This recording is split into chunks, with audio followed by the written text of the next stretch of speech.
आप लोग देखिए जरा, सूत्र देखा आपने? जी गुरु। 196 197 देखा? क्या लिखा है? चूर्णानि स्नेहनम स्वेदनम शुद्धिर्लंघनम दीपनम चतत चूर्णानि लवण क्षार मध्वरिष्ट सुरासवा विविधास्तक्र योगास दीपनानाम च सर्पिसाम। अब ये स्पष्ट रूप से मोटा मोटी तौर पर, मोटा मोटी क्या करे?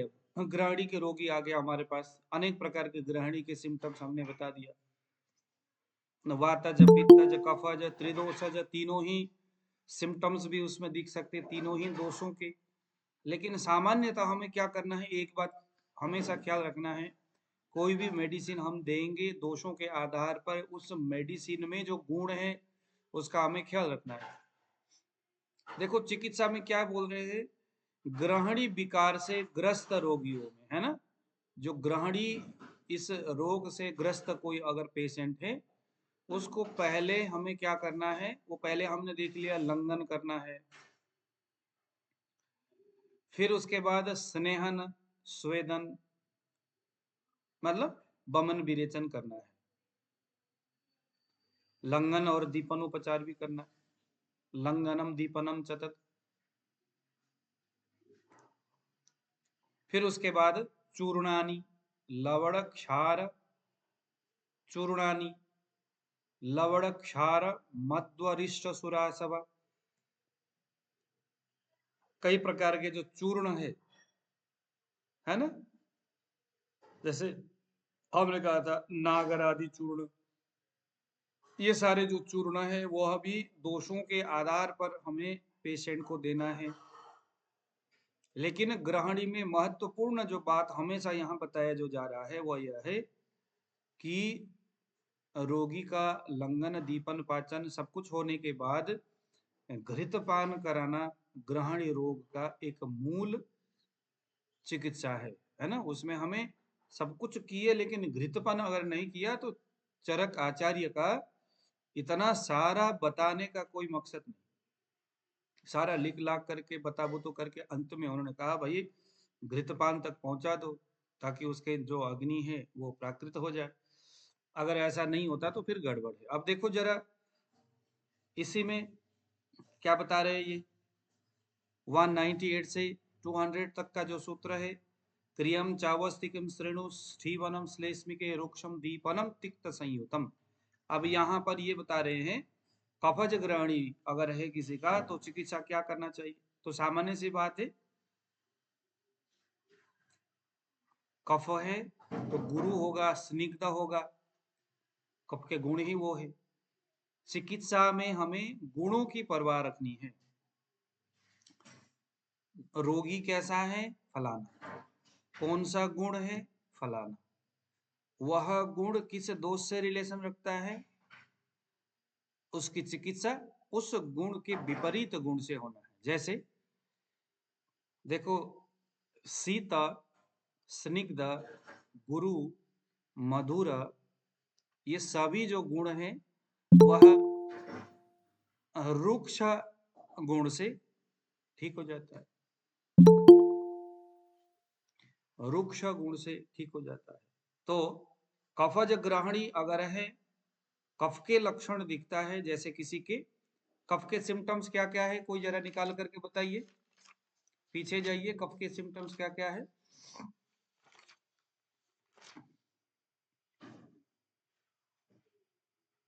हाँ जी,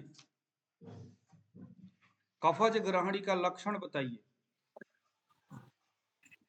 मुख से पानी आना, ड्राई यानी मुख से पानी आना सर, मुख में मीठापन होना, जी मचलाना, वमन या अरुचि होना, हाँ, और खांसी, मुख में कुछ सूख जगह एक बनना। जैसा प्रतीत होना, मुख में ऐसा लगता है कि कुछ खा रहा है बंदा, भरा भरा लगना, मुंह मीठापन लगना मुंह में, उधर जो है जकड़ा रहता है सर, हाँ, भारी प्रतीत हो। खांसी आना, पेट जगड़ा हुआ सा भारी मालूम होना, दूषित मिठास जुकाम। भरी हुई डकार आना। अब इसमें क्या होता है कि आपने देखा कि उसको पहले तो पूरा सिम्टम्स हमने पूछ लिया कि हाँ जी क्या क्या होता है। सबसे बढ़िया रहेगा वेबसाइट में जाकर के पूछ लो। उसके बाद अब पूछना क्या क्या है ये भी कभी तो दिमाग में रहता नहीं, तो वेबसाइट उसमें सही है। ऐसा होता है, ऐसा होता है, ऐसा पूछते, नोट भी करते रहे। उसके बाद फिर हमें दूसरे नंबर में क्या करना है कि ये जो होता है उसका संबंध किस दोष से है। कभी कभी क्या होता है एक पेशेंट में 2 या 3 दोषों का संबंध भी होता है। अब मान लो कि किसी का सिर्फ कफ ही बड़ा है, तब यहाँ चिकित्सा क्या बोला इन्होंने, कफज ग्रहणी में क्या चिकित्सा बोला 198 में, देखो जरा क्या करना है। रुक्ष द्रव्य, जो दवाई है वो रूखा होना चाहिए, रूखे गुण वाला, वो अग्नि को दीप्त करता हो और वो तिक्त रस वाला हो, उसका कल्क बनाकर कबल धारण करना है। फिर से बता रहा हूं, कोई एक वनस्पति जो कड़वा हो, रूखा हो, मगर अग्नि को दीप्त करता हो। कड़वा, रूखा, अग्नि को दीप्त करता हो, वह कड़वा हो, जरा कल्पना करो क्या हो सकता है। करेला, करेला कड़वा है, नीम, रूखा है, नीम आ गया। और गिलोया भी आ सकती है गुरुजी। हाँ जी, गिलोया, गिलोया जी, गिलोया। गिलोय स्निग्ध है, रुक्ष नहीं है। ठीक है। अब आप लोग आयुर्वेदिक जो द्रव्य गुण विज्ञान जिसमें जड़ी बूटियों सर का, आंवला किसमें कहेंगे?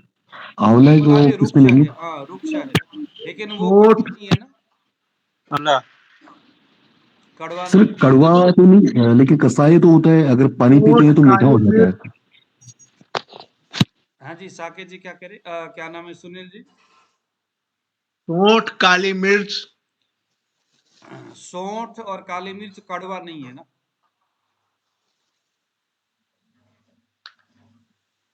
काली मिर्च तो तिक्त है गुरुजी। तो क्या काली कटु मिर्च तिक्त कसाय कटु ठीक है, है कटु गुरुजी? है, कटु तिक्त नहीं। गुरुजी, हाँ जी, कड़वा ये तीखा वगैरह ये जो है वो उसका विपाक चाहिए या उसका ये दीपन, जो शुक्र अग्नि चाहिए? को दीपन करने वाला हो। गुरुजी कुटकी, कुटकी, हाँ, रूखा है, तिक्त चिरायता, है, दीपन है, क्या बात है। चिरायता, एक सेकंड, एक सेकंड हाँ।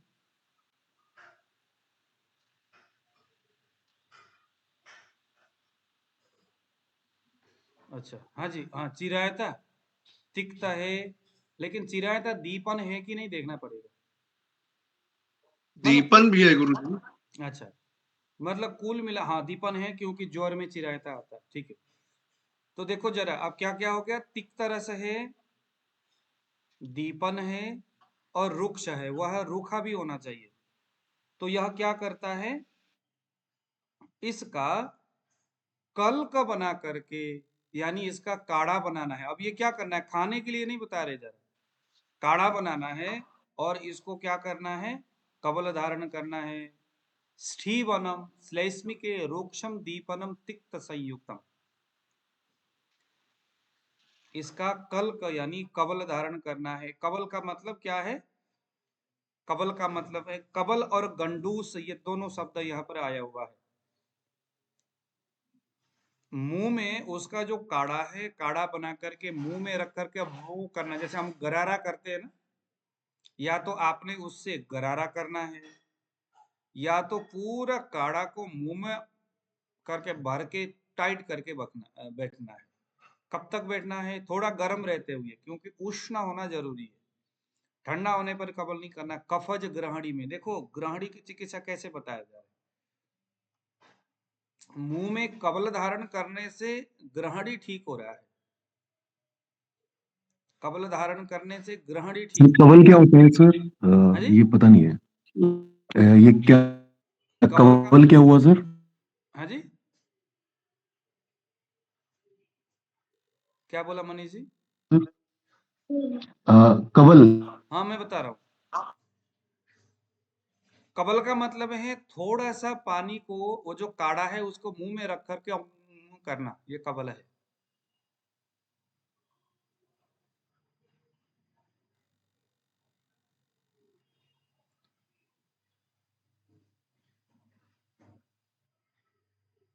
ठीक है। और गंडूस का मतलब आई थिंक कवल का मतलब है, कवल का मतलब है कि मुंह में पूरा काढ़ा को भर देना, भर करके रखना। फिर से बता रहा हूं कवल का, क्योंकि कवल वित्र विषाण बेणु, भगवान श्री कृष्ण जी अपने हाथ में बीड़ू को, कवल को, यानी कि मुंह में कवल भरा, हाथ में कवल यानी कि अन्न को रखा हुआ है अधिक मात्रा में, उसको मुंह में पूरा रख करके मुंह को करके हाथ में बीड़ो यानी बंसी को लेकर के दौड़ते हुए ग्वालों के आगे आगे, गायों के पीछे पीछे जा रहे थे, ऐसा करके सुखदेव ने कहा है। नौ मीडियते भ्रवपुषे तड़ितंबराय, यहाँ पर एक शब्द आता है कवल बेणु, विशाल कवल विशाल बेणु, ऐसा शब्द आया है। तो कवल का मतलब है पूरा मुंह उस दवाई से भर देना, कवल। और गंडूस का मतलब है कि वही काढ़ा जो अभी हमने कहा, कौन कौन सा, कड़वा, दीपन और रूखा, ऐसा वनस्पति का काढ़ा बनाना है, मुंह में रख करके गरारा करना है, मुंह में रखकर गरारा करना है। ये गंडूस हो गया, गंडूस धारण, कवल धारण, गंडूस धारण। गुरुजी, हाँ जी। गंडूस धारण में तो आवाज भी करनी पड़े गले तक, देखो ताकि गंडूस वो। को ना, एक तो आप गरारा भी कर सकते हैं, दूसरा मुंह में हल्का रख करके इधर उधर घुमा भी सकते हैं अपने मुंह में करके। जी जी जी। थोड़ा ठीक। सा पानी रखा, अब वो जो काढ़ा रखा, ऐसा करके घुमाना है उसको, थोड़ा गर्म रहते। तो ये कवल और गंडूस, ये संस्कृत के शब्दों को याद रखिए। कवल और गंडूस कैसे पता चला आपको? गंडूस का मतलब क्या है? थोड़ा सा वनस्पति को लेना है, उसके काढ़ा लेना है, और उस जैसे नीम के पत्ते, उसका काढ़ा बनाया, उस काढ़े को आपने मुंह में धरा थोड़ा सा, और गरारा भी कर सकते हैं, और वैसे मुंह में रख करके 1 मिनट 2 मिनट में उसको फेंक देना और फिर दोबारा ले लेना। सर और काढ़ा कैसे बनाया जाता है, अगर इसका कुछ मैंने आपको बताया कोई ना नियम है? कि देखो 100 ग्राम आपने पाउडर लिया, मान लो नीम के पत्ते लिया, मनीष जी, जिसके मुंह में बार बार थूक आता रहता है, क्योंकि देखो कफज ग्रहणी में मुंह में पानी भर जाना, मुंह में थूक भर जाना, ये सारी चीजें किस में आया है? कफज ग्रहणी में आया है। तो अगर हम कवल लेंगे ना, अगर किसी के मुंह में बार बार थूक आता रहता है, कड़वे रस का कवल अगर हम लेंगे, चाहे आप चिरायता का ले लो, चाहे आप वासा नाम के वनस्पति, वह भी शायद वृक्ष है, उसका ले लो, या जो भी देखो जरा, जो दीपनीय है, तिक्त है और रुक्ष है, 3 गुण है जिसमें आप कुछ नहीं मिलता तो आप नीम के पत्ते ही ले लो, चिरायता ही ले लो, कुटकी ही ले लो, उसका कवल। अगर आपने कवल लेना है तो उसके ज्यादा काढ़ा जो है मुंह में रखा, काढ़ा बनाने का तरीका, कम से कम भी 3 चम्मच पाउडर और 300 ml पानी, उबल उबल करके 150 ml पानी बचेगा, उसको छानना है, और सुहाता गरम रहते सुहाता गरम रहते उसको छान करके उससे गरारा करना है। कबल अगर करना है तो मुंह में डालना है, और तब तक मुंह में रखना है जब आपके गले के नीचे कड़वाहट चले जाए और आंख से आंसू आ जाए। आंख से आंसू आ जाए, नाक से सलाइवा निकले या गंदगी निकले, कुछ भी हो सकता है।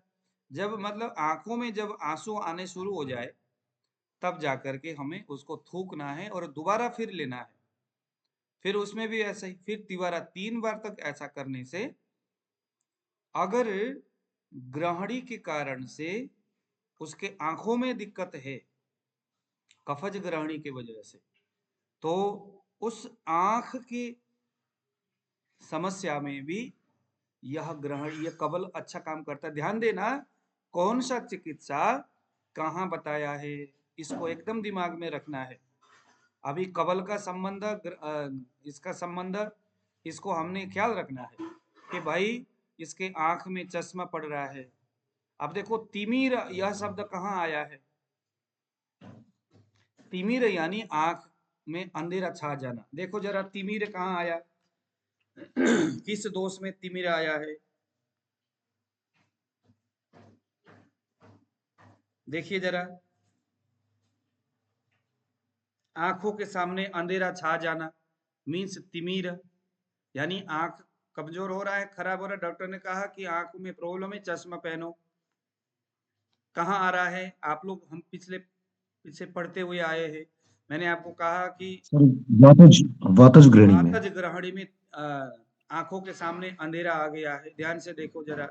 अब आपके पास एक पेशेंट आया, उसके आंखों में प्रॉब्लम है, और आपको अगर वातज ग्रहणी का कुछ और 2-3 सिम्टम्स दिखता है तो चिकित्सा आंखों की तो करनी ही है, साथ साथ में वातज ग्रहणी की भी करनी है। तो वातज ग्रहणी की चिकित्सा हमने बता ही दिया।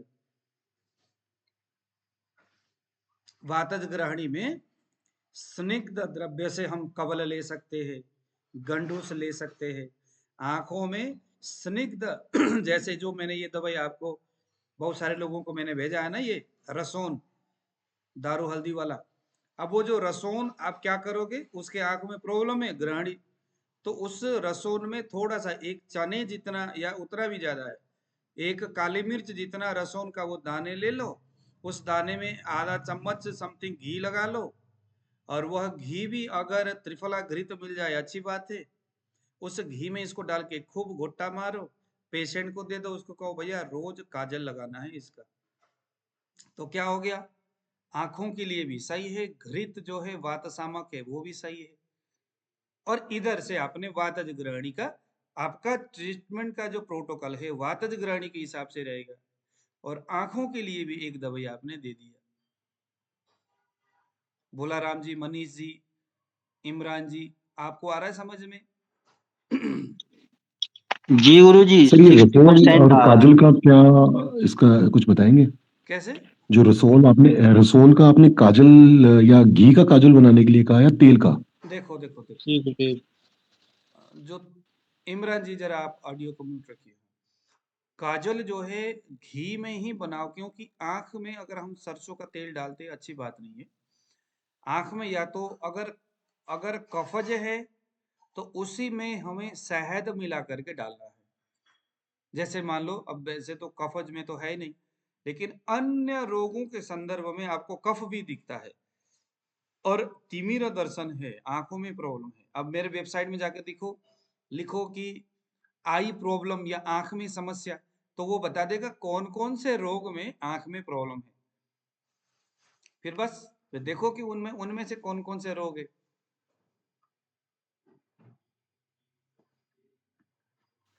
सर जो गुरुजी आंखों में साइडों वेबसाइट में अगर वाइट वाइट जो बनता है तो उसको हम क्या कहेंगे, कफज कहेंगे या वात वाला कहेंगे?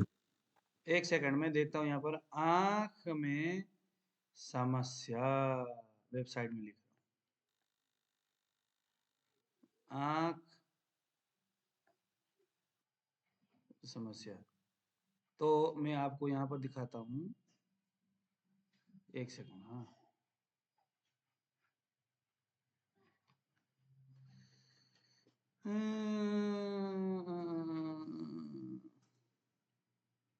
देखो, अब मैं आपको दिखा दूं। देखो आंख में प्रॉब्लम कहाँ कहाँ आ रहा है, क्योंकि हर चीज का जब हम यहाँ पर बात कर रहे हैं तो फिर बात तो फिर वैसे ही होनी चाहिए, है ना। अभी हमें क्या देखना है, आंखों में प्रॉब्लम, तो आपने क्या करना है, जस्ट आंख लिखना है। क्या करना है, आंख लिख दिया आपने। कुछ नहीं लिखना है, बाकी आंख लिखना है। उसके बाद देखो जरा, आंखों में रूखापन महसूस हो रहा है, कौन सा रोग को टच किया, क्षुधा बेग अवरोध यानी उदावरता। अब हमें क्या करना है पेशेंट से, ये आंख रोग से रिलेटेड बातें। अब यहाँ पर हम ग्रहणी की बात नहीं कर रहे, यहाँ पर बहुत सारी चीजें आ गई, क्योंकि आपके पास तो पेशेंट आंख से रिलेटेड समस्या को लेके आया है। अब हमें कहाँ जाना है, आंख में ही जाना है। देखो, ग्रंथ को पढ़ना है, उसकी चिकित्सा की व्यवस्थाओं को समझना है, वेबसाइट में जाकर के डूब जाना है, वहां से चिकित्सा ढूंढना है। आंखों में रूखापन महसूस होता है, रूखापन महसूस होता है, ड्राइनेस महसूस होती है। डॉक्टर के पास जाएंगे तो डॉक्टर कुछ नहीं देखेगा, या तो वो आई ड्रॉप दे देगा, या तो वो कहेगा कि हाँ जी आप कुछ ऐसा पहन लो, चश्मा पहन लो, है ना। तो रूखापन महसूस होना कहाँ आ रहा है? क्षुधा वेग अवरोध। क्षुधा यानी भूख बहुत ज्यादा लगा है, बार बार बहुत अधिक मात्रा में भूख लगता है, लेकिन आप हो कि स्लिम होने के चक्कर में, ज्यादातर लड़कियों को, लेडीजों को चश्मा आंख में पड़ता है। हाँ जी महाराज, मुझे तो डॉक्टर ने कहा ये खाओगे तो ऐसा हो जाएगा, मोटे हो जाओगे। चलो कुछ ना खाओ तो पतले हो जाएंगे जल्दी से। हाँ जी, फैट को हमें ये करना है, पता नहीं क्या क्या बोलते हैं लोग, पता नहीं क्या रिड्यूस करना, कुछ बोलते हैं ना। अविनाश जी जरा आप बताना, जरा क्या कुछ बोलते हैं इंग्लिश में। वेट वेट रिड्यूस करना, नहीं नहीं बॉडी नहीं, मास। वेट तो उनका वेट लॉस, इंग्लिश में है ही नहीं, पता नहीं क्या बोलते हैं वो लोग। स्लिम होना है, जीरो स्लिम। फिगर, होना, और भी बहुत सारी चीजें जीरो बोलते फिगर, हैं, फैट को रिड्यूस करना। अब डाइट करना। हाँ, अब इसके चक्कर में क्या करते हैं वो, इंटरमीडिएट फास्टिंग, और भी बहुत सारे पता नहीं क्या क्या आजकल नए नए चीजें आया है। हाँ जी, कुछ नहीं खाएंगे, भूखा रहेंगे, बहुत अधिक मात्रा में भूख लगेगा तो फिर पता नहीं क्या काढ़ा पिएंगे, ककड़ी खाएंगे।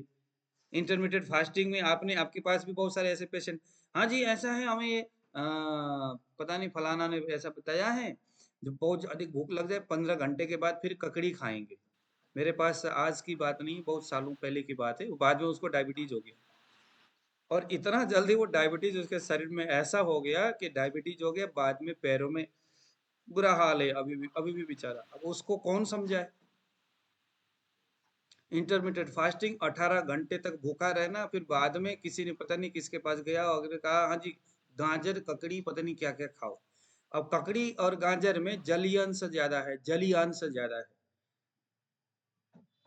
वनस्पति में भी, खाए हुए आहार, खाने वाली आहार में भी हमें क्या देखना होता है, इसमें क्षारांश ज्यादा है, जलीयांश ज्यादा है, पृथ्वीयांश ज्यादा है। जल, पृथ्वी, आकाश, वायु क्या ज्यादा है उसमें। तो हमें भोजन में कैसा चाहिए, पृथ्वी अंश ज्यादा और जलीय अंश कम।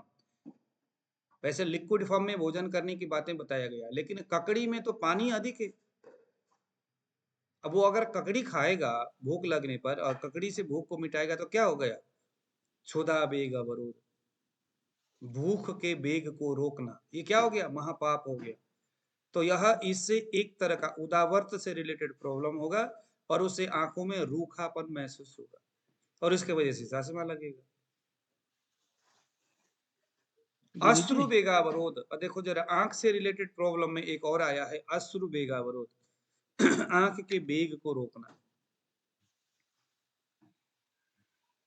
जो कि आंख की बात हुई। और देखो जरा अश्रु वेगावरोध, अश्रु वेगावरोध, अश्रु वेगावरोध, निद्रा वेग, आंखों में भारीपन लगता है, आंखों में भारीपन, निद्रा वेग अवरोध, नींद के वेग को रोकना। रात भर जो काम करते लोग, रात के ड्यूटी करते, नींद बेचारे आता है, लेकिन ग्रहणी देखो जरा, आंखों में प्रॉब्लम, ग्रहणी रोग, अजीर्ण, माथा और आंख के चारों ओर सूजन हो गया है, आंख में स्वेलिंग हो गया है, आंखों में स्वेलिंग हो गया है, अग्निमांद्य। हाँ जी बताइए जी। गुरुजी, हाँ जी। एक बार आपने इसमें पहले ना लेक्चर में ये बताया था कि अगर जैसे खाना नहीं खाएंगे हम या लंघन करेंगे, तो उसमें जो अग्नि होगी हमारी पाचक अग्नि, सबसे पहले वो आँव को पचाएगी, हाँ और उसके बाद फिर जो है वो और चीजों को पचाएगी। तो और चीजें धातुओं को समझे, फिर दूसरी चीजें। हाँ, अगर आप, हाँ वो धातुओं को पचाएगी। देखो एक चीज बता दो आपको, चरक संहिता, अभी उसके ऊपर मैं एक वीडियो में बना रहा था। चरक संहिता विमान स्थान अध्याय नंबर 4 सूत्र क्रमांक 44, वहां पर जनपद ध्वंस के संदर्भ में हम लोगों ने क्या पढ़े थे, ज्वर के संदर्भ में। जी। वहां पर क्या बताया गया है कि अगर किसी व्यक्ति के शरीर में बहुत अधिक मात्रा में दोष है, कीचड़ जैसे ही आपने कचड़ा पचड़ा बहुत सारी चीजें खा लिया, शरीर के अंदर पूरा भरा हुआ है वो सारी चीजें, और आपका अग्नि भी मंद हो गया है, हमेशा कुछ न कुछ रोग उसके वजह से होता रहता है, तो क्या करना चाहिए, लंघन करना चाहिए। 2-3 दिन तक लंघन करोगे तो एकदम रोग ठीक हो जाएगा। कैसे होगा, एक उदाहरण दिया है, जिस प्रकार से आपके एक खेत है, उस खेत के बड़े बड़े उसके जो चबूतर क्या बोलते हैं उसको, चारों ओर जो उन्होंने लंबा सा उसकी वजह से बाड़ी, पूरा बाड़ी सर। मैड क्या बोलते हैं, डैम मैड जो भी बोलते हैं। अंदर आपने धान की खेती लगाया है, पानी आपने डाला था, लेकिन बरसात की वजह से किसी दूसरे कारण से पानी उसमें जम गया, पानी बाहर जा नहीं रहा है, वो पानी वहीं पर सड़ गया और सारे धान को उसने क्या किया, खराब किया। फिर उस तर्क में वहां पर उदाहरण दिया इस विषय को लेकर के।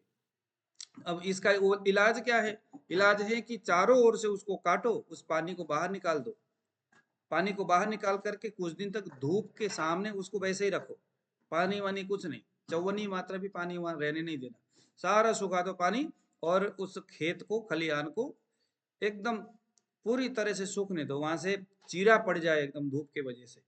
उसके बाद फिर जब आप वहां ताजा पानी डालोगे तो जितना बचा हुआ जो अब मरने से जो बच गया था धान, वो सारा फिर जग जाएगा। एक किसान को भी, जो उत्तम किसान है, जिसको अच्छा नॉलेज है खेती के बारे में, इस बात को वो जानता है।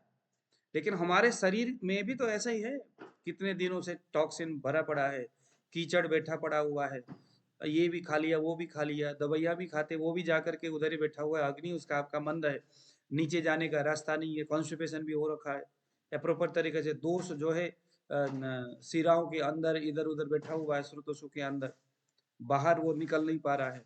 तो क्या करे, लंघन कर दो एक दो दिन तक एक दिन तक कुछ खाना ही नहीं है।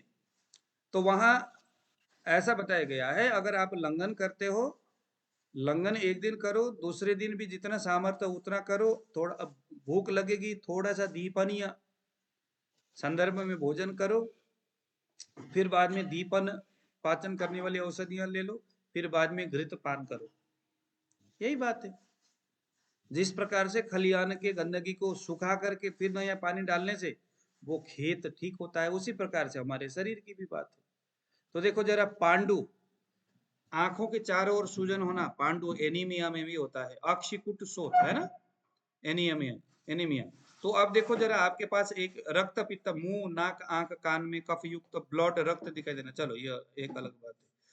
तो देखो रक्त पित्त भी हो सकता है, अगर उसके आंखों में प्रॉब्लम है तो आंखें बाहर की ओर निकलता हुआ सा अंदर से उसको दर्द की महसूस होती है, तो देखो श्वास रोग अस्थमा में भी हो सकता है। तो देखो ये वेबसाइट ना आपको स्वरभेद, आंख मुंह सूखा हुआ कालापन दिखता है, तो यह भी मतलब किसी भी रूप में पेशेंट आपके पास आ सकता है। अर्धित पित्तावृत बात, आंखों के सामने अंधेरा छा जाना, देखो जरा पित्तावृत बात, तो चिकित्सा के लिए कितने सारे इसमें बातें हैं। तो ये सारा आप डिटेल को निकालो यहाँ से, उसके बाद फिर आप उसकी चिकित्सा ढूंढो, क्या चिकित्सा करना चाहिए आपको। यहाँ से कम एक रास्ता तो मिल गया। मान लीजिए ग्रहणी या पांडु रोग आपको लगा कि पांडु रोग के कुछ कुछ सिम्टम्स इस पेशेंट में है, हीमोग्लोबिन लेवल डाउन हो रहा है, उसको बहुत ज्यादा एंजाइटी, उसको डिप्रेस्ड में रहता है, या हेयर फॉल हो रहा है, पांडु के सारे सिम्टम्स है, साथ में आंखों में प्रॉब्लम है। तो अब क्या करें, आंख का अलग दवाई दे दो और पांडु के हिसाब से आप बाकी के पंचकर्म का चिकित्सा करो, एकदम रोगी ठीक हो जाएगा। तो हम क्या बात कर रहे थे अभी? सर एक इसके एडेड एक सवाल था, जो आंखों में वाइट वाइट आपके साइड में होता है सर, वो कफज के होते हैं या वात से? व्हाइट जो कलर है वो कफ का है। नहीं सर, कलर जैसे आंखों में ढीड आना या फिर मतलब या फिर गंदगी आना आंखों के साइडों में। हाँ, ये मज्जा आंखों में ये गंदगी मज्जा आना, ये कौन सा हमने पहले पढ़ के आए हैं, कहाँ पर आता है आंखों में गंदगी आना? कोई बता सकता है? अविनाश जी, मेघा जी, बताइए जरा, आंखों में गंदगी आना किस रोग में? मज्जा मज्जा धातु की विकृति। क्या बात है, मेघा जी ने बिल्कुल बताया। मज्जा धातु की अग्नि अगर कमजोर होगा तो, हम तो नाड़ी में पढ़ के आ चुके, आंखों में गंदगी दिखेगा। अब वो गंदगी सफेद दिखे तो कफज, कफकारक आहार विहार की अधिकता से मज्जा धातु की अग्नि कमजोर हो गया है, तो सफेद कचरा। पीला वाला कचरा दिखता है तो पित्त कारक पित्तज अत्यधिक आहार विहार से प्रकोपित है आपका मज्जा धातु। जी।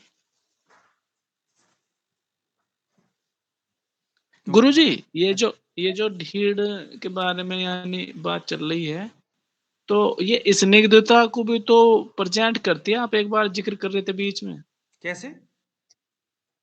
कि मज्जा की स्थिति को बताती है, ये तो मज्जा की स्निग्धता के बारे में भी बताती है। हाँ जी, हाँ जी।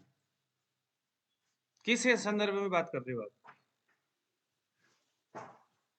गुरुजी आप पहले लेक्चर में जिक्र कर रहे थे इसका, जब जी शुरुआत में उस टाइम पे जब मेरी क्लास छूट गई थी एक बीच में, हाँ, तब की बात है गुरुजी ये।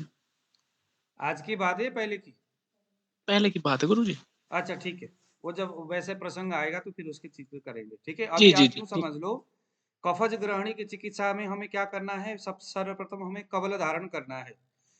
कफज ग्रहणी है और उसको आंखों में भी प्रॉब्लम है, तो आंखों में प्रॉब्लम होना वातज ग्रहणी के संदर्भ में आ सकता है। लेकिन वात के भी लक्षण अगर दिखता है तो यह कवल धारण उस पेशेंट के आंखों के लिए भी सही रहेगा और कफज ग्रहणी के लिए भी सही रहेगा, ठीक है।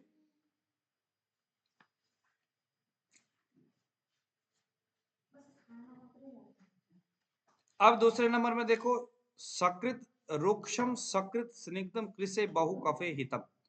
अब यहाँ पर बहुत एक गहरी बात यहाँ इन्होंने बताया, जब रोगी कृष हो यानी दुर्बल हो, ध्यान देना, एक कंडीशन बहुत अक्सर होता है और हम इसमें फंस जाते हैं। जब रोगी बहुत दुर्बल हो, वात प्रदान शरीर हो और उसका शरीर में कफ बहुत बढ़ गया हो, ऐसे अवस्था आता है कि नहीं आता है? और ये देखो कितना डेंजर अवस्था है। एक पेशेंट है, वो आपके पास आया, उसका शरीर वात प्रदान है, शरीर बहुत दुर्बल है, वीकनेस अधिक मात्रा में है, धातु क्षीण हो रहा है, वायु के समूचा लक्षण उसमें दिखता है, लेकिन अभी कफ यह दोष अधिक मात्रा में बढ़ चुका है। गुरुजी हाँ जी, एक मन में मेरे प्रश्न आ रहा है। अभी रुको जरा, प्रश्न को अभी रखो, क्लास के एंड में प्रश्न रखो भैया। यहाँ अगर रखोगे तो सारा खिचड़ी हो जाएगी। पहले मैं जो बता रहा हूँ उसको आप नोट करो, जो भी आपका क्वेश्चन है वो बाद में। अभी जो मैं बता रहा हूँ उसको आप लोग नोट करो। मैंने क्या बोला? एक दुर्बल व्यक्ति है, वात प्रधान शरीर है, प्रकृति उसका वायु है, किसी कारणवश कफ ज्यादा बढ़ गया है। अब हमें क्या करना है? कफ की चिकित्सा करने के लिए जाओगे तो कफ की चिकित्सा क्या है? कवल धारण है, रुक्ष गुण प्रधान दवाई ही कफ को ठीक करता है। अब दिक्कत होगी ना, अगर हम रुक्ष गुण प्रधान, अब कटु तिक्त कषाय ये कफ को ठीक करता है, लेकिन कटु तिक्त कषाय ये वायु को बढ़ाता है। अगर हम कटु तिक्त कषाय, वह रूखे गुण वाला दवाई होगा। मान लो आपके पास कोई दुर्बल व्यक्ति आया और उसको कफज ग्रहणी है, दुर्बल है व्यक्ति, कफज ग्रहणी है। अब यहां पर बड़ी सावधानी बरतनी है, यह सूत्र वही बताता है। अभी नहीं ना कर सकता वायु। देखो अब यहाँ ऐसा कैसे हो गया, मैं बताता हूं आपको।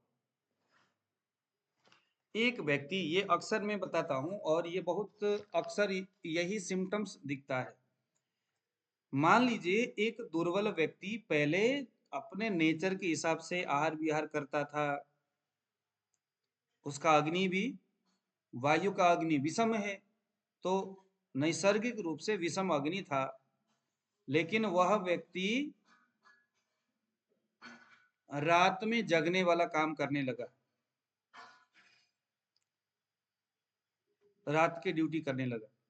करने से वायु बढ़ गया, बढ़ने वाला वायु उसके शरीर में अग्नि स्थान में जाकर के स्थान संश्रय किया, अग्नि को कमजोर किया, मंद किया अग्नि को। जैसे ही अग्नि मंद हुआ, मंद अग्नि आम मंद अग्नि जैसे ही होगा तो जो भी हम खाते हैं वो डाइजेस्ट नहीं होता। न होने से आम की उत्पत्ति हुई, उत्पत्ति होने वाला जो आम है वो कफ स्थान में जाकर के कफ के स्वरूप को प्राप्त करके उधर घूमने लगा और स्थान संचय करते रस धातु में जाकर के मिला और समूचे शरीर में व्यान वायु के माध्यम से कफ वर्गीय जो आम है समूचे शरीर में फैल गया। अब जो फैल गया है वो तो कफ के ही परमाणु है, लेकिन उसका मूल कारण तो वायु है। इसका मूल कारण वायु, इसी को हम बोलते हैं परतंत्र दोष प्रकोप। पर यानी वायु के वजह से अग्नि मंद होकर के आम की उत्पत्ति हो रही है। जो आम है वो कफ वर्गीय है, जो दिखता है अब उसमें कफ के सारे लक्षण दिख रहा है। आलस्य, शरीर में भारीपन, सिर में भारीपन, पेट में भारीपन, मुंह में थूक भी आता होगा, सलाइवा भी बनता होगा, सुस्ती भी आती होगी, नींद भी आता होगा, सब कुछ कफ के लक्षण दिख रहा है। लेकिन रात में बंदा जगता है, अब वो जगने का काम बरकरार है। तो रात में जब तक वो बंदा जगता रहेगा तब तक उसका यह दिक्कत कभी सुधरने वाला नहीं है। तो चिकित्सा क्या करना चाहिए? अगर उसके सुस्ती है, आलस्यपन है, मुंह में पानी भर रहा है, पेट में भारीपन लग रहा है, नाड़ी में आपको कफ दिख सकता है, स्वतंत्र वात प्रकोप, परतंत्र वात प्रकोप है ये, कफ में नाड़ी भी दिख सकता है। वायु के उंगली में अपान वायु, अपान के स्थान में आपको ये सर्पगति जैसी स्थिति दिख सकती है। यहाँ पर जो मैंने आपको पढ़ाया था सर्पगति। अब क्या होगा, यहाँ आप तो डायरेक्टली देखोगे अच्छा यहाँ तो भैया कफ है, चलो कफ की चिकित्सा करते हैं। कफ की चिकित्सा में क्या है? तिक्त, कषाय, कटु, रुक्ष, उष्ण, ऐसे कफ के चिकित्सा है। रुक्ष, तिक्त, कटु, कषाय, समझ में आया? अब जैसे ही आप ये दोगे तो ये सब के सब वायु को बढ़ाने वाले गुण वाले हैं। जैसे ही वायु बढ़ेगा तो रोग का कारण तो वायु ही था, रात में जगने से वायु ही बढ़ने की वजह से ऐसा हो रहा था। जैसे वायु बढ़ेगा तो अग्नि को और मंद कर देगा, जैसे मंद और मंद हो जाएगा तो क्या हो जाएगा? आम की उत्पत्ति और ज्यादा हो जाएगा, उल्टा पड़ जाएगा सारा खेल। तो यहाँ कैसे चिकित्सा करना है, एक सेकंड आप उसको नोट करो, जो आपके दिमाग में आ रहा है उसको आप नोट करते चलो, बाद में क्वेश्चंस करना। अब इसकी चिकित्सा यहाँ ये क्या बता रहे, अगर कृष व्यक्ति हो और उसका कफ बहुत बड़ा हो तो बारी बारी से कभी रुक्ष द्रव्यों का, कभी स्निग्ध द्रव्यों का प्रयोग करना चाहिए। अब ऐसे पेशेंट में सबसे पहले नंबर में तो हमें स्निग्ध द्रव्य का ही प्रयोग करना होगा।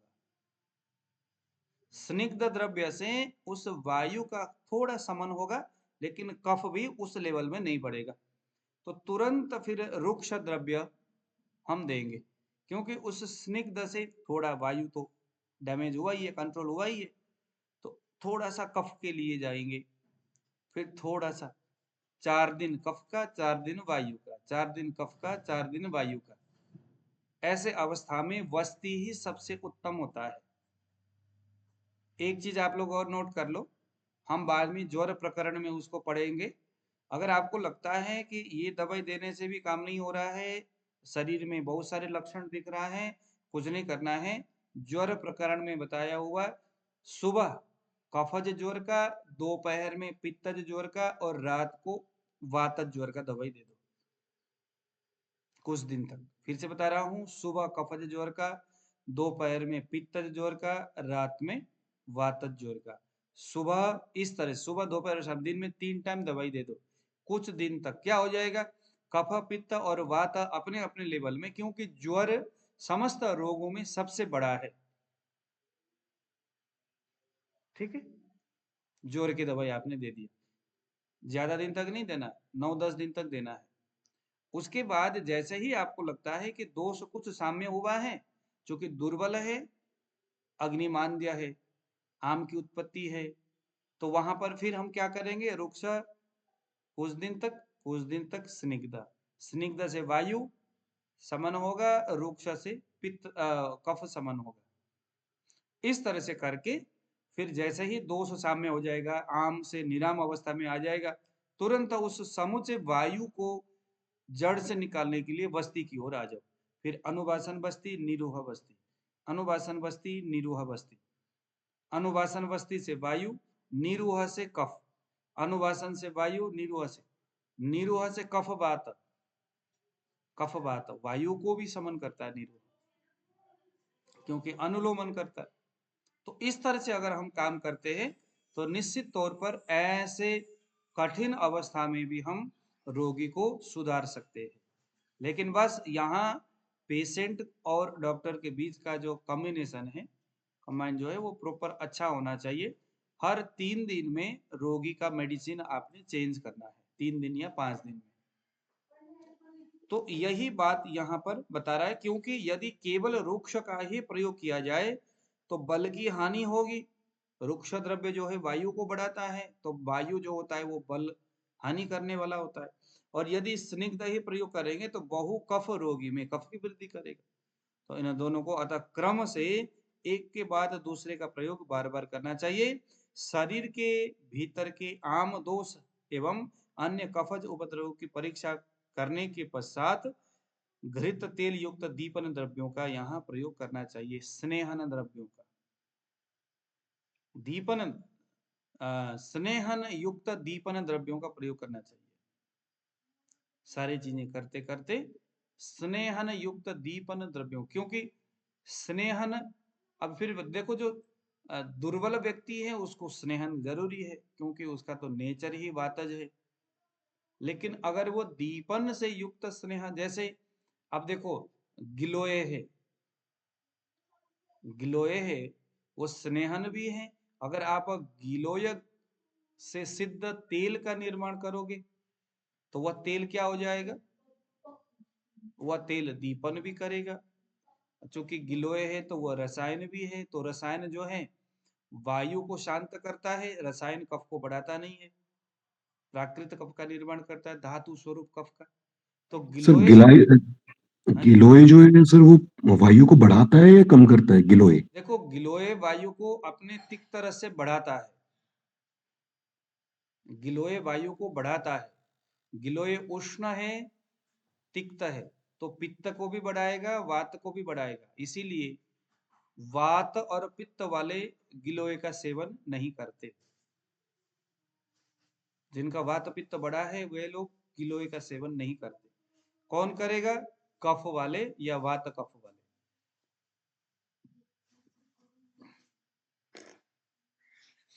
लेकिन अगर हम उसी गिलोय का संबंध स्निग्ध से करेंगे, यानी उस गिलोय, हम यहाँ पर बात कर रहे हैं पित्त तो नहीं है, वात और कफ है, तो यहाँ क्या बोला है इन्होंने, ये सारी चीजें खत्म होने के बाद आम दोष खत्म हो गया है, दुर्बल व्यक्ति है, तो उसमें सब चीज करने के बाद थोड़ा रुक्ष, थोड़ा स्निग्ध आदि चिकित्सा करने के बाद में उसको स्नेहन देने के संदर्भ में दीपनीय द्रव्यों से सिद्ध तेल या घृत से, तेल से स्नेहन उसको कंटिन्यू करना है, घी या तेल। अब वायु तो घी भी वायु के लिए काम करता है, तेल भी काम करता ही है। तो ये ऊपर हमने कफ के बारे में बात किया। अब देखो पित्त के लिए क्या बात करते, दीपनम 200 वाला सूत्र, दीपनम बहुपित्तस्य तिक्तम मधुर संयुतम बहुवातस्य तो स्नेह लवणाम लयुतम हितम। ये जो चीज भी हम पढ़ते हैं, पढ़े हुए चीजों को मैं वेबसाइट में हूबहू उसी रूप में डाल दूंगा, ताकि आपको बाद में भूल भी नहीं जाओगे, और जैसे हमने पढ़ा है उसी हिसाब से लिखा रहेगा, तो बातें आपको फटाक से दिमाग में आ भी जाएगा। क्या लिखा है, दीपनम बहुत पित्तस्य, अगर ग्रहणी विकार में किसी का ग्रहणी दोष है, पित्तज ग्रहणी है, और वहां पित्त अधिक हो, तो तिक्त और मधुर रस युक्त अग्नि को दीप्त करने वाली औषधों का प्रयोग करना चाहिए। अब द्रव्य गुण विज्ञान में देखो, कोई ऐसा जो तिक्त और अग्नि को प्रदीप्त करने वाला हो, तिक्त रस युक्त अग्नि प्रदीपक या मधुर रस युक्त अग्नि प्रदीपक, ऐसा कोई दवाई ढूंढो जो मधुर रस भी हो और अग्नि को भी प्रदीप्त करता हो। जैसे द्राक्षा, मुनक्का कैसा है, मधुर भी है और अग्नि प्रदीपक भी है। और क्या क्या है बताओ, गुड़, गुण मधुर भी है, अग्नि प्रदीपक भी है। और बताओ, लेकिन गुण थोड़ा सा ये हो सकता है, गर्म हो सकता है, हाँ, इसीलिए उष्ण हो पित्त सकता में है। नहीं हो सकता। और कुछ बताओ। गुरुजी शतावरी। हाँ, शतावरी, मधुर तिक्त अग्नि प्रदीपक। क्या बात है महाराज, मजा आ गया। शतावरी। और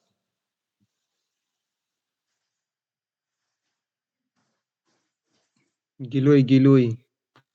गिलोय तिक्त है, मधुर विपाकी लेकिन है। सर गिलोय पित्त को बढ़ाता है। हाँ गिलोय पित्त को बढ़ाता है, अभी आपने हाँ, गिलोय बताया। पित्त को बढ़ाता है। उष्ण रस उसका, उष्ण गुण है, गुण उसका उष्ण है।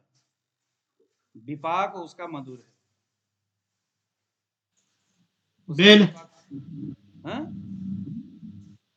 बेल मुरब्बा। मुरब्बा, मुरब्बा, आंवले का मुरब्बा बेल, मधुर है। बेल का मुरब्बा। बेल का मुरब्बा, आंवला। सर बेल से एक चीज और पूछनी है, सर बेल के क्या क्या गुण होंगे? कि सर्दियों में भी बेल, अगर अगर कोई पूरा साल अगर बेल लेता है तो उसके कोई दोष भी निकलेंगे? देखो, बेल कच्चा और पक्का दो अवस्था में होता है। जो पका हुआ बेल है वो मलों का विसर्जन करने वाला है, विसर्जन करने वाले हैं, ऐसे गुण है उसमें। कच्चा जो बेल है वो स्तंभन करता है, मलों को रोकता है। नारियल भी है गुरुजी। नारियल मधुर रस है। दीपन भी है क्या? नहीं जी, रस को बढ़ाता है वो, रस अग्नि। नारियल तो बनेगी नहीं शायद वो। मतलब कुल मिलाकर के हमारे सामने एक सूत्र आया, जो तिक्त या मधुर रस हो और वो अग्नि नारी को प्रदीप्त जी। करता हो, ऐसा कोई द्रव्य औषधि नारी रूप बना करके उसको। हाँ जी। नारी के लवन कैसा रहेगा? नारिकेल लवण तो महाराज तिक्त नहीं ना हुआ, मधुर भी नहीं हुआ, वो तो लवण में आ गया ना।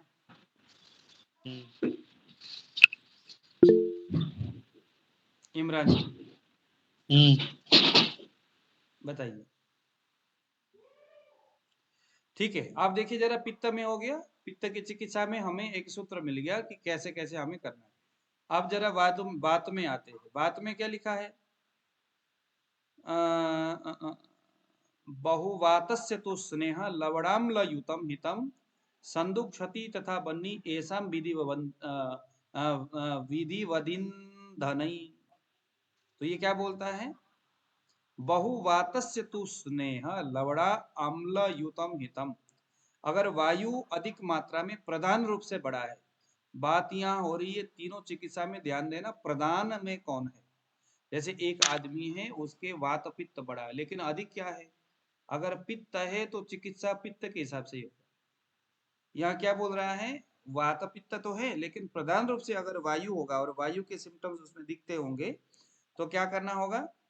उसको समन करने के लिए स्निग्ध और लवण अम्ल रस युक्त औषधि का प्रयोग करना चाहिए। स्निग्ध लवण, स्निग्ध अम्ल, स्निग्ध लवण वायु, स्निग्ध लवण, स्निग्ध अम्ल।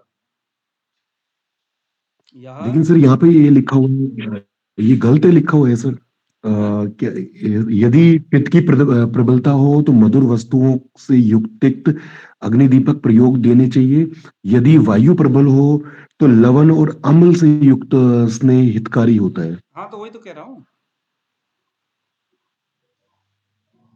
अम्ल का मतलब क्या हुआ सर? अम्ल यानी खट्टा।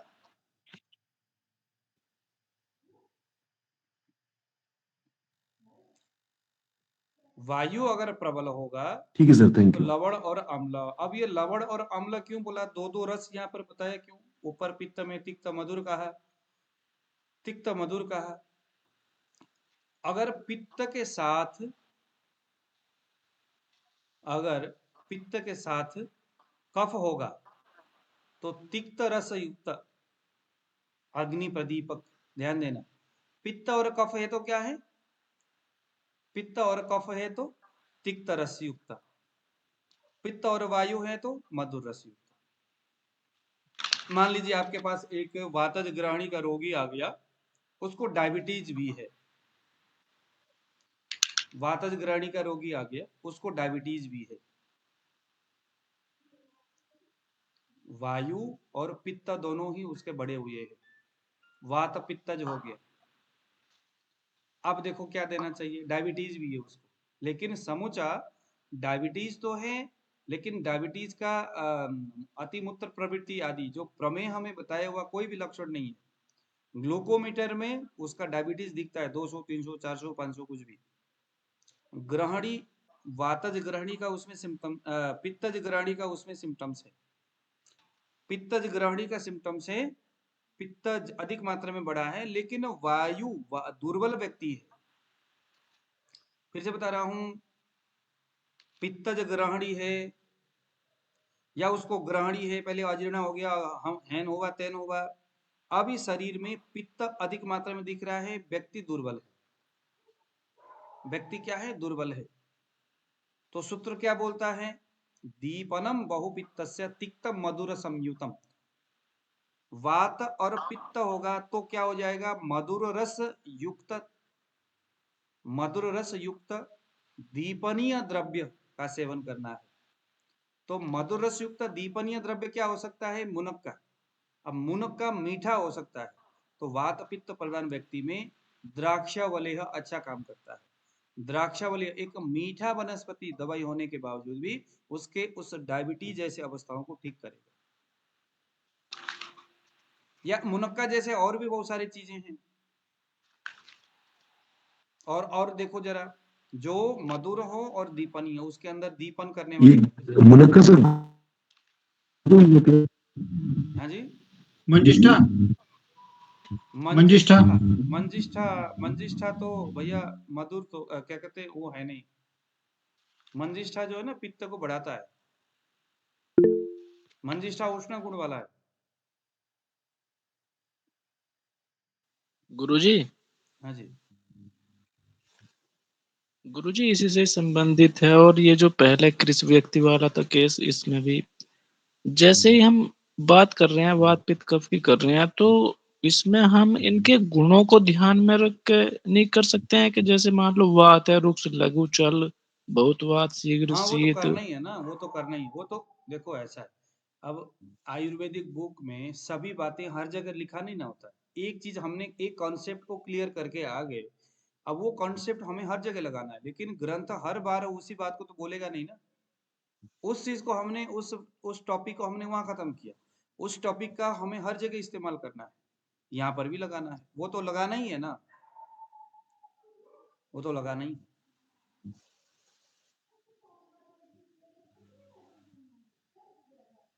कॉन्सेप्ट कंटिन्यूसली वही रहेगा, जो रिदम से जो चीजें हम पढ़ते समझते आ रहे थे। अब यहाँ पर कुछ लोग कहते हैं कि हाँ जी सर आप तो लंबी लंबी ऐसे बातें करते हो, इतने साल में ये आपका, हाँ हमें तो नुस्खा चाहिए। अब नुस्खा अपने से खुद बना लो, क्या दिक्कत है। गुरुजी वास्तविकता ये है कि क्लास में ना जैसे ही आते हैं, शुरुआत में क्या होगा कि मुझे बस ये सीखना है कि ये रोग है तो ये नुस्खा, ये रोग है तो ये नुस्खा, लेकिन उसके अब देखो यहाँ फंडामेंट। पर नुस्खा असीमित है। अब आपके आपके दिमाग में एक फार्मूला मैंने डाल दिया कि भाई ये इसमें ऐसी अवस्था है। अब यहाँ पर देखो वायु वाले में देखो जरा, यहाँ पर बहु वातस्य तो स्नेह लवणाम लयुतम हितम। अब देखो जो अम्ल रस है वो पित्त को ज्यादा बढ़ाता है, और लवण रस जो है वो कफ को ज्यादा बढ़ाता है। अगर मान लीजिए वायु के साथ कफ है तो क्या हो जाएगा, अम्ल रस युक्त दीपनीय द्रव्य, क्योंकि जो अम्ल है वो कफ के ऊपर ज्यादा काम करता है लवण से ज्यादा। ऐसे ही अगर वात पित्त जो होगा तो लवण रस युक्त कुछ, वात पित्त है तो लवण, वात पित्त है तो लवण रस युक्त दीपनीय द्रव्य, वात पित्त लवण रस युक्त दीपनीय द्रव्य, लवण रस युक्त दीपनीय द्रव्य। तो ये सारे कॉन्सेप्ट हमारे इस तरह से आते हैं। अम्ल रस, मधुर रस प्रधान अगर अम्ल, जैसे इमली है, तो इमली जो है, इमली हमारे पित्त को ज्यादा बढ़ाता नहीं है। ऐसे ही आंवला भी खट्टा है जरूर है, लेकिन वो पित्त को बढ़ाता नहीं है। तो ऐसे भी हमें ये थोड़ा देखना है कि वह अम्ल होने के बावजूद भी अपने गुणों से उन दोषों को नहीं बढ़ाता है। तो गुरु जी जैसे ऐसे ही अनार का रस भी हो गया, अनार का रस, अनार का रस भी गुरु जी जैसे ऐसे अम्ल है तो देखो अम्ल पित्त में भी अनार का जूस खाने पीने के लिए बताया गया है।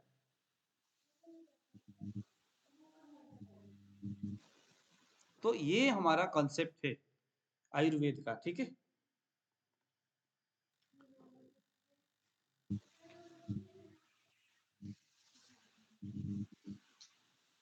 अब देखो जरा 201 से लेकर के 204 तक यहाँ पर क्या ले, स्नेहमेव परम विद्यात् दुर्बला नलदीपनम नालम स्नेह समिदस्य समायान्नम सुगुर्वपि मंदाग्निरविपक्वम तो पुरिसम योति सार्यते दीपनीयौ सदैर्युक्ता घृतमात्रं पिबेत्तु स तया समान पवनः प्रसन्नो मार्गमास्थितः। घी के बारे में कितनी अच्छी इसने बताया। दुर्बल अग्नि को प्रदीप्त करने के लिए जितने भी द्रव्य है उनमें सर्वश्रेष्ठ घृत है। देखो अगर किसी का अग्नि बहुत दुर्बल है, दीपनीयौ सदैर्युक्ता घृत मात्रम पिबेत्तु स तया समान पवन प्रसन्नो मार्गमास्थित।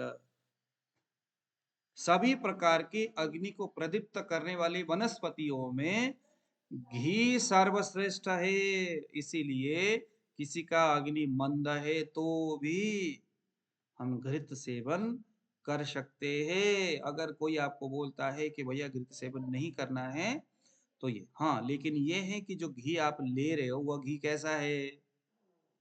तो घृत में क्या होना चाहिए, कैसा घृत होना चाहिए पहले ना। दीपन पाचन द्रव्यों से युक्त।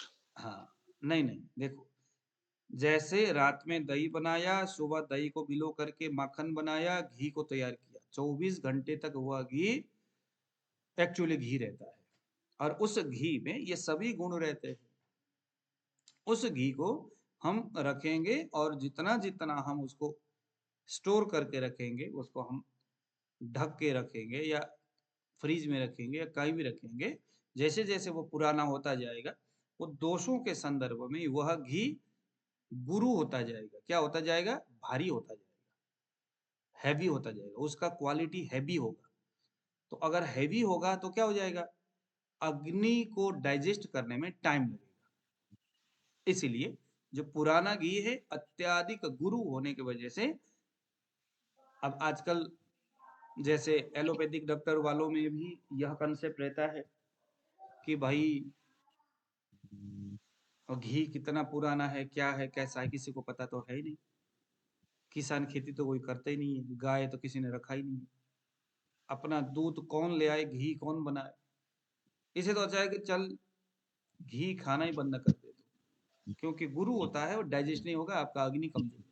हाँ ये पक्की बात है, अगर पुराना घी है तो वो उसमें गुरुत्तर गुण बढ़ता जाएगा और वह क्या करता है, अपने गुरु गुणों के बदौलत वह अग्नि को मंद करेगा। तब ऐसे घी डाइजेस्ट करने के लिए ग्रंथकार बोलता है कि अपने अग्नि को थोड़ा सा प्रवृत्त करो, पहले पहले दीपन पाचन आदि। अब ये गृहिणी में भी हम वही पढ़ते आए ना, पहले सब कुछ करो, दीपन पाचन करो, पूर्व कर्म सब कुछ करो, उसके बाद फाइनली फिर क्या करो, घृत का सेवन करो। फिर उसके बाद जो हम घी पिएंगे ना, वो घी अगर पुराना हो तो भी चलेगा, क्योंकि हमारा अग्नि अब मजबूत है। लेकिन अगर आपका घी बहुत अच्छा है, कल रात में रखा हुआ दही आज सुबह उसको पिरो करके वहां से माखन निकाला, ताजा ताजा उस माखन को पिघला करके आपने घी बनाया है, 24 घंटे तक यह घी लघु गुण वाला होगा। और जितना जल्दी उस घी को खाओगे वह उतना अधिक लघु गुण वाला होगा। तो पित्त कैसा है, लघु गुण प्रधान है। तो देखो गाय का घी होने के बावजूद भी लघु गुण के कारण से उसी दिन का जो घी है वो अग्नि को प्रवृत्त करता है, चाहे आपका अग्नि मंद ही क्यों ना हो। तो ऐसे में जो मंद अग्नि है, अग्नि बिल्कुल कमजोर है, तो ऐसे व्यक्ति को घी खिलाने की जो बातें हैं वो यह घी की बात है, पुराना घी नहीं। अब कई जगह पुराने घी की भी बातें, हाँ जी जितना ज्यादा पुराना घी हो उतना अच्छी बात है। तो ये जो बात है ये राजयक्ष्मा जैसे अवस्था में जहां व्यक्ति को ब्रीमहण करने की जरूरत, क्योंकि उसमें गुरु गुण बहुत ज्यादा होता है। घी जो जी है ना वो गुरु। लघु गुणी माना गया है, लेकिन वो घी कौन सा है, कैसा है, जिस दिन घी को तैयार किया गया उसी दिन वो लघु होता है, दूसरे दिन से गुरु होता हुआ जाएगा। तो देखो यहाँ पर दीपनीयौ सदैर्युक्ता घृत मात्रां पिबेत्तु सः तया समान पवनः प्रसन्नो मार्गमास्थित। ऐसे व्यक्ति का जो समान वायु है प्रसन्न होकर के अपने कार्य को करता है, क्योंकि जो घी है समान वायु का कर्म को करने वाला है। समान वायु बिगड़ने से क्या होगा? अब देखो यहाँ पर कोई आदमी को डायरिया हो रहा है, समान वायु के एक कर्म की हानि हो रही है, डायरिया, अति प्रवृत्ति हो रही है समान वायु की। यहाँ अगर हम इस तरह के घी का सेवन कराएंगे तो क्या हो जाएगा? समान, क्या लिखा है यहाँ पर? तयः समान पवन प्रसन्नो मार्ग में स्थित। उस व्यक्ति का जो समान वायु है, वो जो अति डायरिया करने वाली जैसे उसके जो गुण था वो क्या हो जाएगा? तो घी खा करके अक्सर हम कहते हैं ना कि भैया डायरिया होता है, यहाँ ग्रंथ क्या बोलता है? समान वायु के ऊपर काम करता है और डायरिया कराने वाला काम समान वायु का है। समान वायु का काम क्या है? पकड़ना, डाइजेस्ट करना और उसको सर्किट विभाजन करना, 3 काम। उनमें से कोई भी चीजें वो कर सकता है। तो उस गुरुजी समान वायु के कर्म को ठीक करता है देसी गाय का शुद्ध आज ही तैयार किया हुआ ताजा घी। सर ये जो घी आपने बोला, गाय या भैंस में इसमें कोई फर्क आएगा सर? में भैंस का जो घी है फर्क तो गुरुतर आएगा हो। ही सर। लेकिन रोज अगर बनाया जाता है तो भैंस का घी की अगर किसी को जैसे घी भैंस का ठीक लगता है या गाय का, इसमें कोई फर्क ऐसा है आएगा? ना, देखो अरे क्या भैंस बुद्धि वाला है, ऐसा नहीं बोलते लोग। तो भैंस का सर मतलब आजकल क्या लोग होता है गाय कि जैसे गाय देखो कोई रखता ही नहीं है ना, वो मोटा बुद्धि भैंस ही वाला रखते हैं। भैंस है, उसके अंदर गुरु गुण ज्यादा है, स्निग्ध ज्यादा है, मधुर तन ज्यादा है, उसके अंदर प्रोटीन ज्यादा है। तो भैंस का जो घी है वो हालांकि पहले आज ही के दिन बनाए हुआ घी उसमें भी लघुता रहेगा, लेकिन गाय के जैसा नहीं। गाय के घी और भैंस के घी में एक और गुण है, फर्क है जो दोनों को अलग करता है। गाय के ही घी में वो चीज है, उसे हम बोलते हैं रसायन बोलते हैं गाय के घी। लेकिन सर गाय का घी मिलता कहाँ है? मतलब मैं पतंजलि का देख लो या किसी का भी नहीं, देख लो, हमारे यहाँ उसमें आओ है ना, नहीं। मैं कह रहा हूँ हमारे यहाँ आओ, गाय के घी मिल जाएगा। तो सर मैं घी आपके यहाँ से मंगवा लेता हूँ 2 किलो। मंगाने के लिए नहीं, आने के लिए बात कर रहा हूँ। हाँ, यहाँ आकर के रोटी में बिल्कुल सर। आपको घी डाल के खिलाएंगे, वो गाय का नहीं होगा। घर में सर हमारे, मैं तो घर में लड़ाई हो जाती है कि भैंसे हैं, अब यहाँ की कॉलोनी के हिसाब से तो भैंसे रखी जाती हैं, देखो अब गाय भैंस है रखने का ना वो नहीं मुनीष है। जी, देखो देखो संस्कार करने से बीज में परिवर्तन आता है। तो हम देखो गाय का घी है तो उसमें आप कुछ ऐसे वनस्पति डाल दो, जैसे उसमें आप काली काली मिर्च का पाउडर डाल करके उस काढ़े में काली मिर्च का पाउडर डालो, सौंठ डालो, इनके काढ़ा में आप उस घी को डाल करके पका लो, बन गई। ये उसके जो गुरु तो खत्म हो जाएगा। लेकिन गुणों के संदर्भ में गाय के जो घी है ना, उस घी में और भी कुछ ऐसे गुण है जो गुण दूसरे, जैसे कि गाय का जो घी है, जैसे हम कुछ भी मेडिसिन बनाते हैं, जैसे मतलब त्रिफला घृत बनाते हैं, तो भैंस के घी में त्रिफला घृत नहीं बनता, नहीं होता। हालांकि फार्मेसी वाले बना देते, वो तो सुनने में डालडा ही डाल देते। तो भैंस के घी में इसीलिए नहीं बनता क्योंकि वो योगवाही नहीं है। गाय के घी योगवाही होने से गाय का घी उत्तम है। योगवाही का मतलब होता है कि देखो भैंस का घी में अगर हम काली मिर्च डाल करके ये सब करते हैं ना, तो भैंस के घी में जो अपना जो गुण है घी का, वह गुण भूल जाता है और उस काली मिर्च का तीक्ष्ण आदि गुणों से वो घी प्रभावित हो जाएगा और अपने गुणों को वो भूल जाएगा। लेकिन गाय के घी में ऐसा नहीं होता। गाय का घी किसी के साथ भी उसको पका लो, कुछ भी कर लो, उसके गुण भी रखेगा, अपना गुण भी रखेगा। गाय के घी में जो मधुर गुण है ना, उसकी जो अपनी जो उसकी जो बातें हैं, जो कुछ भी उसके गुण है, रसायन करने वाली तमाम तरह की, वो बरकरार रहेगा और उसके भी बरकरार रहेगा। जैसे काली मिर्च सिद्ध घृत है गाय का, तो काली मिर्च के गुण भी रहेगा उसमें और गाय का घी के गुण भी रहेगा। लेकिन भैंस में वो नहीं। भैंस के जो घी है, उस घी के बहुत सारे गुण खत्म हो जाएगा काली मिर्च के प्रभाव से। तो इसको कहते हैं गुरुजी योगवाही। जैसे गुरुजी हाँ जी। गुरुजी जैसे अभी घृत की बात चल रही है, तो अगर घृत का सेवन कोई भी व्यक्ति मान लीजिए कर लेता है, तो थोड़ा सा अधिक कर लिया, तो उसका फिर समान वायु विकृत हो गई उसने। देखो, अगर आपने घृत ज्यादा पिया है यानी स्नेह की अधिकता हुई है, तो ध्यान देना जो जीरा है ना वो घी के स्नेह को डाइजेस्ट करता है। तो थोड़ा सा जीरा को फ्राई करके रख लो अपने पास, उसमें थोड़ा सा काला नमक भी डाल दो, और जैसे ही आपको लगता है कि घृत आपका डाइजेस्ट नहीं हो रहा है, तो तुरंत उसको 1-1.5 चम्मच उस जीरा को खा लो। 1.5 चम्मच तक खाना है। 1.5 चम्मच तक। हाँ, 1.5 चम्मच तक उसको खाओ, वो स्नेह को खत्म कर देगा। ये सर जीरा भूनकर मतलब पाउडर लेना है या जीरा भूनना है, उसको पीसना है, पाउडर हो गया। पीसते वक्त जीरा को मिक्सी में नहीं, सिलबट्टे में या खरल में, पत्थर में पीसना है। तो गुरुजी तो यहाँ मैं पे एक समान डेढ़ वायु चम्मच का चलन बढ़ा। 1.5 चम्मच, 1.5 चम्मच खाना, अधिक मात्रा में खाना है मतलब। पानी के साथ। हाँ, गर्म पानी। वैसे तो गुरुजी गर्म पानी स्वयं से स्नेह को डाइजेस्ट करता है, लेकिन जीरा के साथ अगर गर्म पानी लोगे तो निश्चित तौर पर थोड़ी देर, जैसे पेट दर्द होती है ना, घी अगर ना पचे तो, चिकनाहट अगर नहीं पचता तो पेट में दर्द होती है, तो वो दर्द तुरंत ठीक कर देगा। गुरुजी इसमें जैसे हमने घृत का सेवन कर लिया है, तो समान वायु का इसमें क्या ये गुण बढ़ा है, चल गुण बढ़ा है या द्रव गुण बढ़ा है उसका क्या? कैसे? घृत के सेवन से अगर अतिसार होना शुरू हुआ, हाँ, तो समान वायु का चल गुण बढ़ गया ना।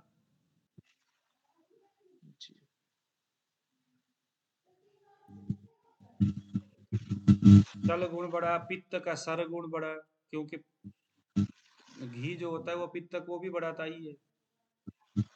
जी, अग्नि का वर्धन करने के लिए। हाँ, अग्नि का वर्धन करता है। तो सर गुण पित्त का बढ़ा, चल गुण वायु का बढ़ा। ठीक है जी, इसी नमस्कार, वजह से शुभ रात्रि, सत श्री अकाल, फिर मिलेंगे गुरुजी वक्त प्रणाम। समय में।